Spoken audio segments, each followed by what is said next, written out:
Hello again, this is Bobsy. Hello. Back to Jurassic World Evolution. Today I thought I'd demonstrate a couple of my little pet gripes with the game. So what I've done here is I've built myself a very small base with pretty much only the essential things in it. I have put a couple of shops in here, and I've opened the park even though that wasn't exactly necessary. I've got 3 creation labs, a science centre and security centre, and I've pretty much tried to emulate the Jurassic World Operation Genesis Site B, where you basically have dinosaurs in an open world. So what I've basically thrown out here is about 10 of all the more squishy dinosaurs, Metabosaurus, Paracephalus, Struthiomimus, Gallimimus, just the more squishy dinosaurs. And in this cage right here, I have some predators. We've got Deinonychus, and we have Metricanthosaurus, two of Metricanthosaurus, and 8 Deinonychus, seeing as they're the maximum group sizes that these guys allow. And what I'm basically going to do now is I'm going to open up all these doors.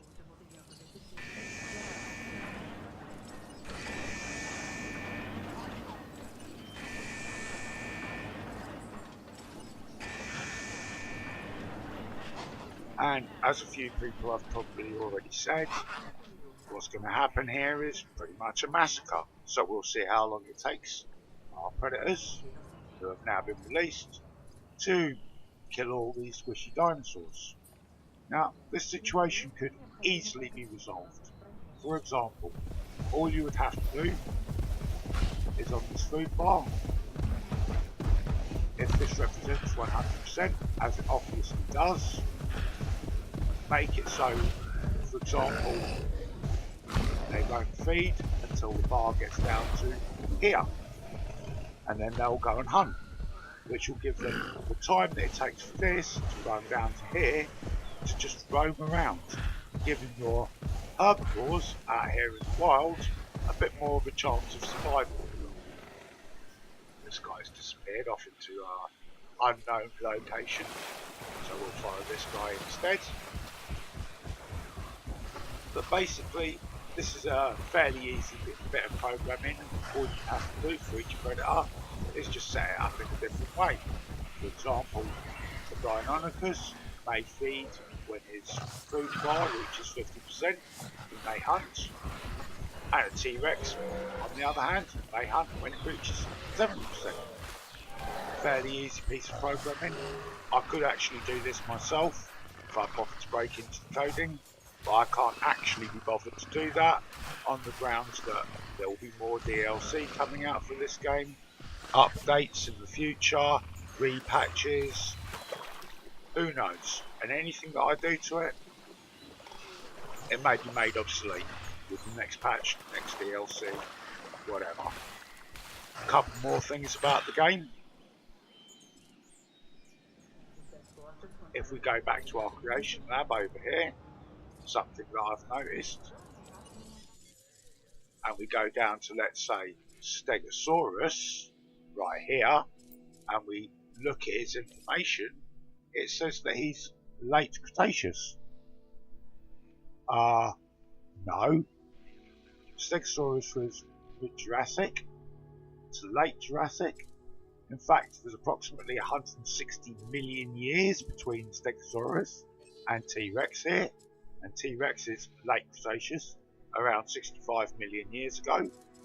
There's more time between Stegosaurus and Tyrannosaurus than there is between Tyrannosaurus and me.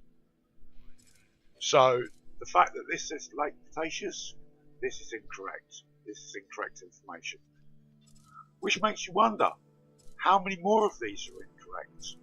For example, Allosaurus, late Jurassic. That's about right. He also went into the early Cretaceous as well. This guy was around for quite a while. But he was in direct competition with this guy, Ceratosaurus. And Ceratosaurus came first. He would have been maybe mid-Jurassic. And this can be emphasised in an episode of Jurassic Fight Club, Hunter versus Hunter, or Hunter becomes hunted. And you'll see in the episode 2 Ceratosaurs being hunted by 1 Allosaurus. And the dates here, they're not quite right. So, as I said, the information here, it could be incorrect on some of these dinosaurs, especially on Stegosaurus. That one's definitely incorrect. It would probably be a good idea for Frontier to actually sort that out instead of misleading people, making people believe that Stegosaurus was late Cretaceous dinosaur, and it wasn't. Anyway, let's see how this massacre is going out here. As we can see, a lot of our herbivores have already bitten the dust. We have a Cory over here, dead. We've got some Paraphycephalus, an Archaeomimus. This isn't going to take long. And as I said, this could easily be sorted out.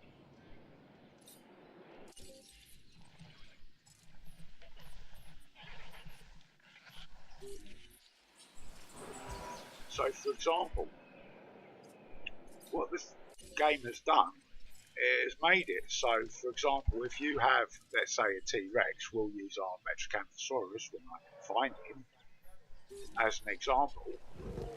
Well, this guy, even though the population count that it states is 18, there's, other than sauropods and small carnivores, you can't house this with anything else. If you housed it with a more armoured dinosaur, for example, a Stegosaurus, well, it'll kill the first Stegosaurus, it'll fight it instantly, and before it even reaches a sensible hunger level or has managed to heal itself, replenish its life, if there's more than 1 Stegosaurus, because they hang around in groups of 6 at least, it will immediately pick a fight with the next one. So it'll basically kill 1 Stegosaurus before it gets killed itself. That doesn't allow for really a lot of variation in the way that you can place these guys in cages. So pretty much, unless you're putting them in with sauropods and small carnivores, that's it. Population count doesn't really mean a lot. And for example, with the smaller carnivores like Deinonychus, you can't put them in with Velociraptor or Dilophosaurus because they'll fight each other and they'll kill each other. And for example, if you had 4 raptors with 8 Dilophosaurs, what will eventually happen is you'll end up with perhaps 2 Dilophosaurs left in the cage, because a raptor will pick a fight with 1 Dilophosaur, kill it, then immediately pick a fight with the next Dilophosaur, and because it's wounded, it'll probably die. So because of the numbers game, it'll kill it. And for example, these pack hunters, for example, these Deinonychus, well, this one's out on his own. He's on his own out here. And these guys hunt in packs. And it would be lovely to actually see this as actually a pack kill, rather than a single Deinonychus killing it. Maybe 2 Deinonychus working together to bring these down. Now, I understand that's a bit more graphical and a little bit more harder to program, but it would be nice if the dinosaurs that are supposed to be in packs, like these 4 up here, would actually stay in the packs that they were supposed to be in, like this. When they hunt, well, he didn't actually kill that one. when they hunt as a group. A little bit more dynamic.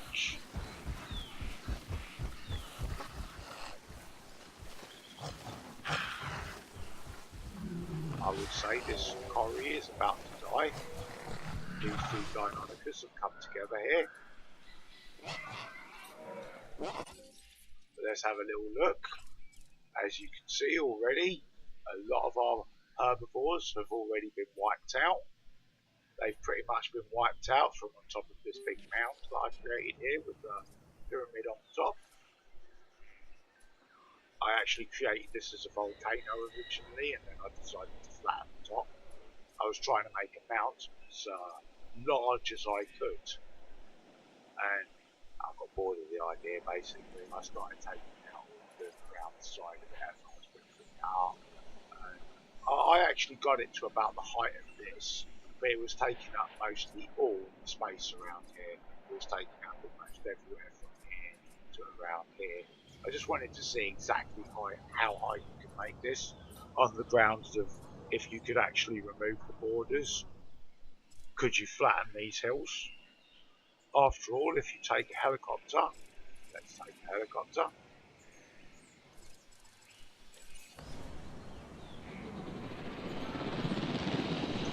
You can fly right away outside the boundaries. So we'll go this way, because this is the way we're going. And as you can see, we are outside of the boundary level of the game now. So it would be nice if you could actually open up the entire island. This is about as far as we can go in this direction. Let's see how far we can go in the opposite direction. But I've actually flown quite far out on a few of these maps just to see how far you can go.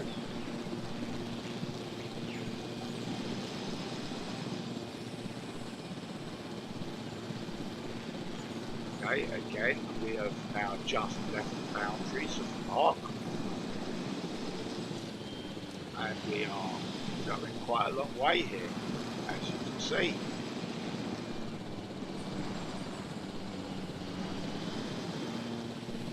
So, as a little side thing, this is about as far as we can go. So, as you can see, this is quite far out of the realms of the park.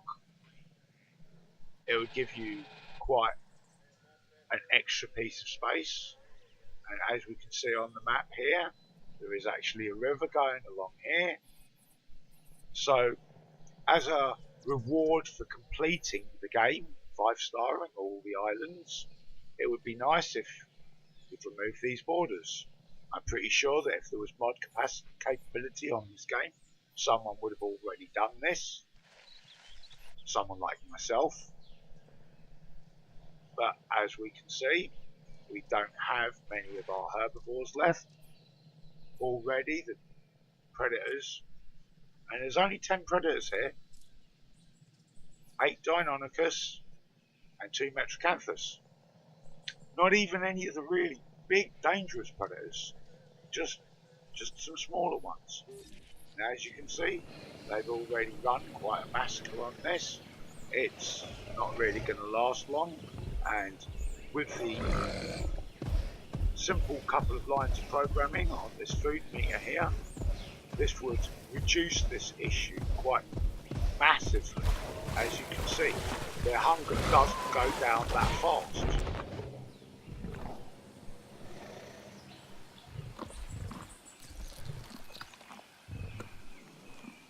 And one goat fills it up, as we've just seen. So, Frontier, if you're watching,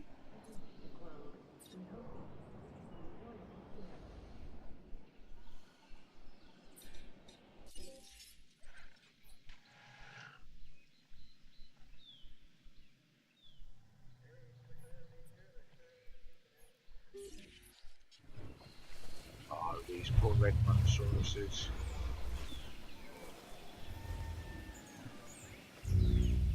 Just trying to feed. Oh, this Deinonychus eyes them up.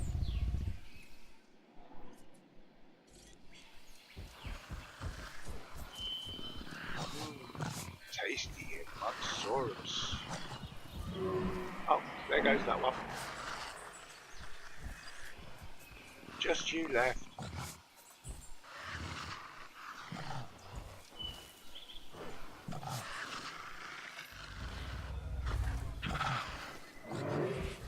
Here he goes.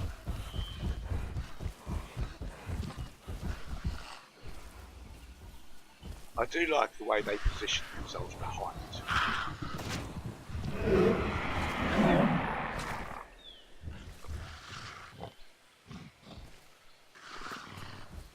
Another nice touch to the game would be if you actually these bodies actually did decompose, so you could end up with, let's say, a skeletal remains sitting out here. It would make the area look more like the film. If you remember in the Jurassic Park 3 movie, when they first encounter the Spinosaurus, there's a skeletal dinosaur that's lying on the ground.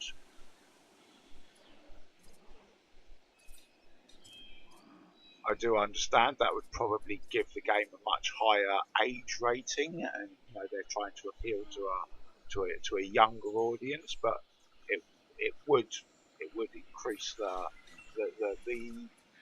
aesthetics of the game.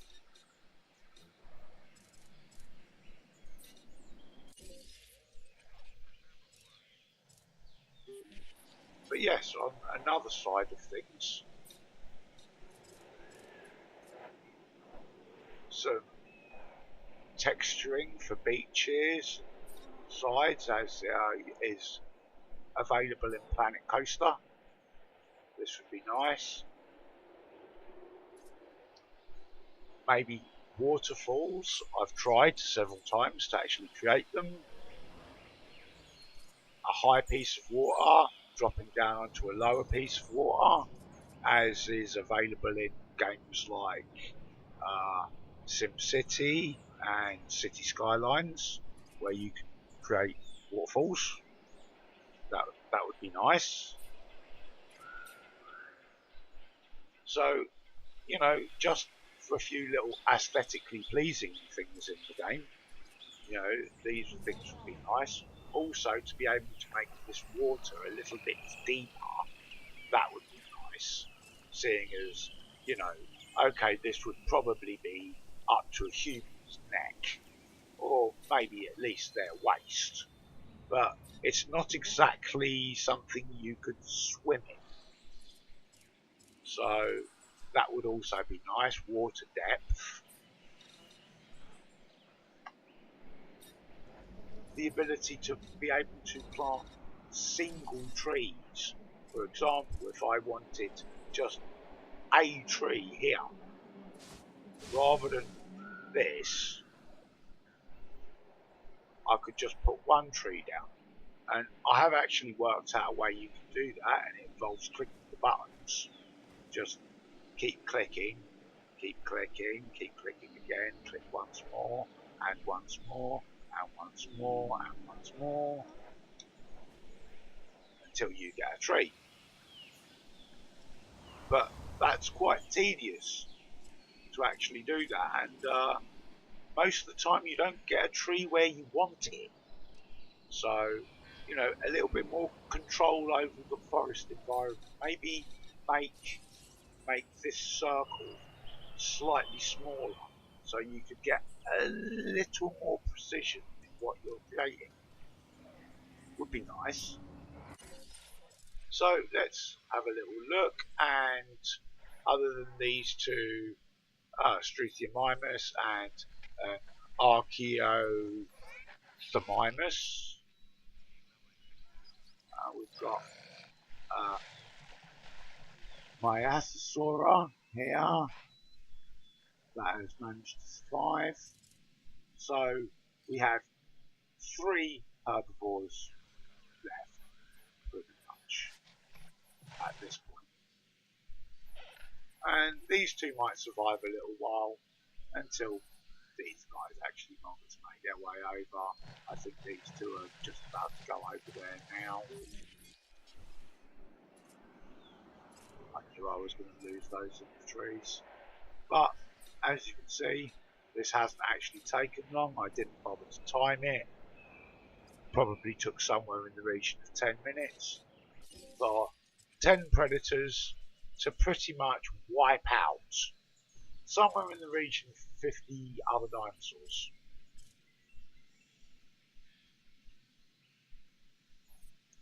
So, we'll just watch these last two go.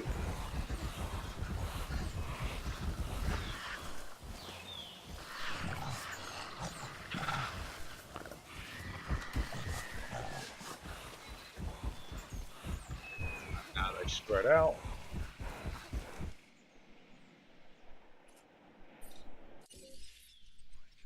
And that's both of them dead.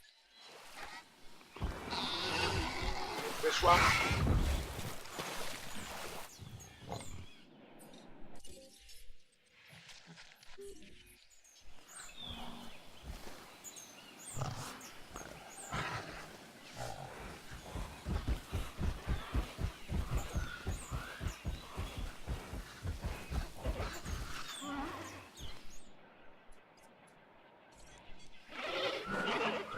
Poor little streaky minus. That was about to hit him.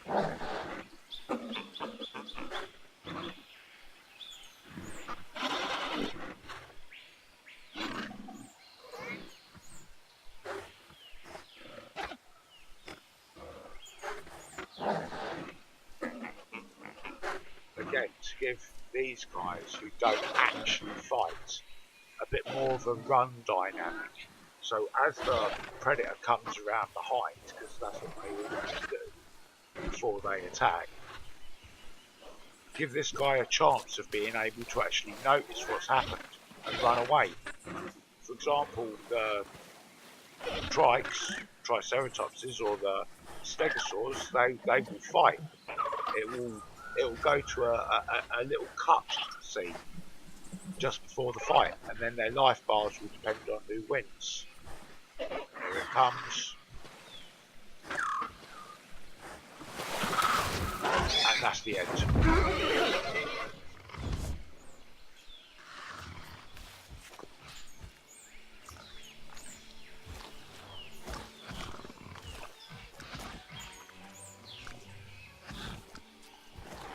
He can be proud.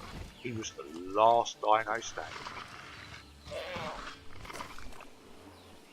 So, this has been it. A quick short video on a couple of my pet gripes. This situation here, this could be solved very simply. And thanks for watching. See you in the next video. It's been Bobsy. Bye.